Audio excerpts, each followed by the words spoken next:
Hello everybody and welcome back for some weekly VR news, where I break down everything going on in the VR industry, prepare you for this week's upcoming new releases, and then focus in on a few major topics. Today we have some really interesting statistics on both the impressive sales of Beat Saber and how the majority of Quest owners just aren't using their headset. Additionally, we have a lot of exciting games like a Medieval launching, Zenith is releasing a PvP mode, Half-Life Alyx is now available to everyone, plus much more. Now there are of course links and timestamps if you want to skip ahead, but before we jump in, this video is brought to you by my sponsor Kiwi Design. They currently make my favorite Quest 2 Elite strap, which comes in multiple different versions. You can add an extra battery pack, high quality headphones, or even both. They also have other products like Valve Index style hand straps, and they just introduced a brand new RGB stand. Your controllers and headset magnetically connect. There's a charging indicator so you'll know when your headset's ready to go, and there's plenty of different RGB color options available. There's a link to Kiwi Design down in the description, and don't forget to use discount code Mateo311 for 5% off and to help support this channel. Okay, so let's start things off with my review check-in. If you didn't already know, I just recently released my 7 years of VR games ranked video. In it, there's over 200 games from every single VR platform, and I score them everywhere from a D to S tier. It was about 50 hours of work to put this list together, so I'd love to get your feedback on it. Now, in terms of gearing up for new reviews, I'm currently working on a Medieval, and I've just been playing a bunch of Breachers in my free time. If you're yet to check it out, it's an excellent competitive shooter that finally brings some Rainbow Six Siege style action into VR. But let's move on to new releases. Now, last week I actually missed the puzzle adventure title Call of the Sea. You'll be exploring a lush island paradise set in the 1930s South Pacific. In order to find your lost husband, you'll be traveling through the remnants of a long-forgotten civilization, discovering secrets and ancient artifacts, solving puzzles, and discover the whole truth behind your husband's disappearance in this highly immersive, story-driven title. This looks like a nice change of pace for VR, and the flat screen version of this title already has some excellent reviews, so it looks like I'm gonna have to check this one out. But there's no question in my mind if I'll be playing the next game, and that's a Medieval. Inspired by classic titles like Quake, this fast-paced boomer shooter is absolutely amazing in VR. I got my first experience of this a few months back at PAX East, and as someone who's already played through this title on flat screen, I can tell you the VR version is even better. It's just a non-stop onslaught of enemies coming at you from every direction, huge open environments, and a large array of extremely brutal weapons. Now, this is also the entire campaign from the original flat screen game, so we're not getting some stripped down, puny version of the game. Now, if you're looking for more information on this title, make sure to subscribe and turn the notifications on, because I will be dropping a video later this week. Now, if a Medieval looks too violent for you, we have shaven stuff. Style cut and color hair, a quick little facial shave and add a few tattoos, or whatever it takes to satisfy your paying customers. Or you could just go into a freestyle mode and let your creative side show. Shaven stuff is one of those chill, unique experiences that actually lends itself extremely well to VR. Being up close and personal adds to the overall immersion, and motion controls make it a lot more true to life. Now that unfortunately was all of this week's new releases, but I have 5 additional game update stories to go over, and most of them are extremely good news.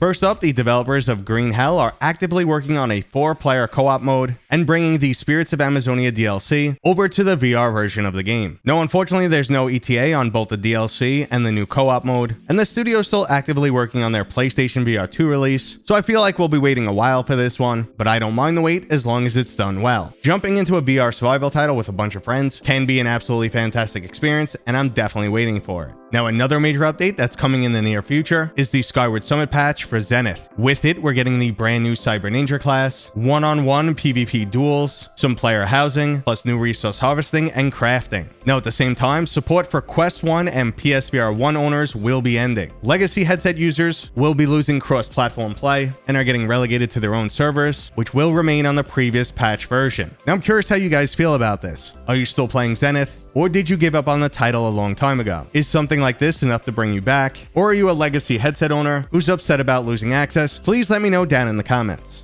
Now, in a bit of bad news, it appears that the world-creating title Dreams is going offline, and there's no plans for a PlayStation VR 2 version. Starting September 1st, this game will no longer be supported, and the studio is shifting focus onto their new project. Now, after September 1st, you will still be able to play this game and share creations with your friends, but there won't be any future content or updates. It's definitely sad news that we'll never see this come to the PlayStation VR 2, as Dreams was a truly one-of-a-kind experience that had people creating their own full worlds, or even recreating other titles like Halo and Beat Saber. Maybe we'll get something similar in the future, but for right now, it looks like Dreams is dead. But another unique VR experience comes from Vertex Stadium. Their application was designed to allow you to experience live events from a VR perspective. Well, now they've partnered with Skybox Technologies, and you'll soon be able to watch competitive shooter matches from right inside your VR headset. Specifically, this includes Counter-Strike Global Offensive and the upcoming Counter-Strike 2. You could get right in on the action, follow your favorite players, learn all their best moves, or just take in these virtual events from a whole new viewpoint. I'm definitely intrigued by this technology and can't wait to give it a try, but I am more reluctant to try the No VR mod for Half-Life Alyx. That's right, you no longer need a VR headset to experience the greatness of Half-Life Alyx. The only question that remains is, should you? Half of what makes this title so amazing is the highly immersive VR nature of it. By installing the flat screen mod, you're left with a flat screen shooter that might feel like it's lacking. The campaign's only roughly 8 hours, the weapon array is quite limited, and the graphics don't look half as good as when you're in VR. But some of the best parts of this game, like meeting Jeff, or getting trapped in an abandoned hotel with an unlimited supply of headcrabs, just won't induce the same level of adrenaline. Now, if you're absolutely desperate to play Half-Life Alyx, and you have zero interest in getting a headset, then sure, go ahead, give it a try, but you're really doing this game a disservice. But let's move on to some really interesting statistics that we got from Meta. For starters, to date, Beat Saber has made $255 million in sales. Now at $30 a copy, that would be 8.5 million sales, but we know that's not the case, and a large portion of money does come from DLC. Now this isn't close to what high-end AAA titles make, but in terms of indie games, this is amongst the best of the best. Only roughly 5% of the games on Steam generate over $1 million.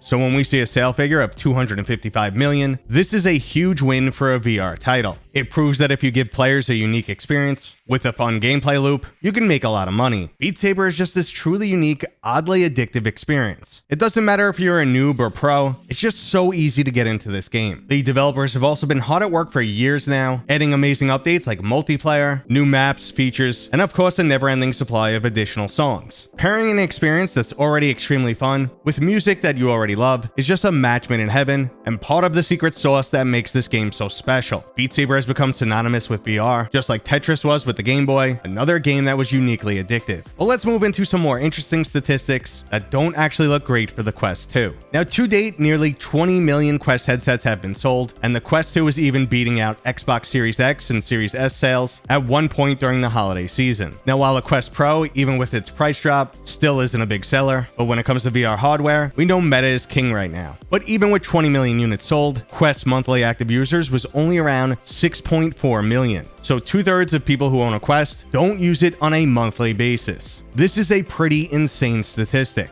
Now going back to that Xbox comparison, Meta had hardware that was selling equally as well. However, Microsoft is maintaining 120 million active users. Now this is because their old hardware just doesn't go stale as quickly, and there's plenty of people still using last generation consoles, unlike the Quest 1 that's continually losing support from games, and Microsoft's Game Pass does an amazing job of continually bringing people back to the Xbox. So the main takeaway from all of these stats is that VR is definitely still growing, there is the potential to make a lot of money with the right game, and this confirms that Meta has a retention issue, as most Quest headset owners don't use it on a regular basis. And finally, we can see that VR still can't compete with flat screen gaming just yet, but I hope that changes one day in the future. And that was today's video, brought to you by my dad, Mateo311. If you enjoyed it, please go ahead and give it a thumbs up. And if you're new here, Consider subscribing. consider subscribing. Consider subscribing.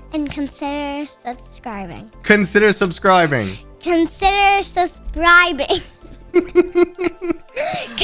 We'll see you guys on next time. We'll see you guys on next time.